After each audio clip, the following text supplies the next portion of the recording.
Okay, so here is the question related to this module. Now we need to make dimensions in this drawing, and the dimension should be exactly same as they are here in this drawing. So you need to ensure that the properties remain same.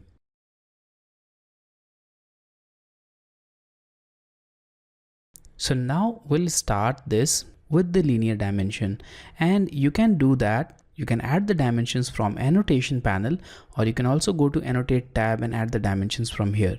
So I'll simply go to home tab and I'll add it from here. So here we have the linear dimension. Now click on the first, then the second point and add the dimension. And we have lots of problems with this dimension. The first thing is size of dimension, which is very small. Now let's zoom into this and you'll find that the precision is also 4, but in our original drawing it was 2 decimal places. So we'll change these two values. So I'll go to annotation and click on this dimension style option. Alternatively, you can also expand it and click on manage dimension styles. Now I'll select modify and I'll go to fit tab, and from here I'll change the overall length. So I'll change it to 3, and then I'll go to primary units, and here you can see that the precision is set to 4 decimal places. So click on the drop down and change it to 2. Now click on OK and close it. And there we have it. Let's zoom out.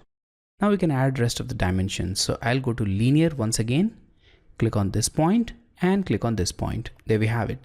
Now the third dimension is angle over here. So I'll go to this flyout, select angular, click on this line and I'll click on this line, and there we have it. Okay, so now we need to add a diameter over here. So I'll click on the flyout again, click on diameter, select the circle, and here we have it. Now once again we have a problem here. So in our original drawing we can see that this extension or this extra portion is not available. So this needs to be removed. So I'll once again click on annotation flyout, select it, and I'll select manage dimension styles. Now go to modify and go to fit tab, and here we have this extension line option. So this should be off. As you can see here in the preview, we have this extension line, but when you uncheck it, that extension line will not be visible. Now click on OK and close it. There we have it. Now I'll go to this flyout again, select radius, and I'll apply the radius to this fillet.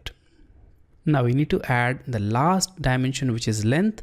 So I'll go to again this flyout, select linear, click on this endpoint, and I'll click on the midpoint here, and there we have it, the dimensions. So now all of the dimensions are added as per our requirement.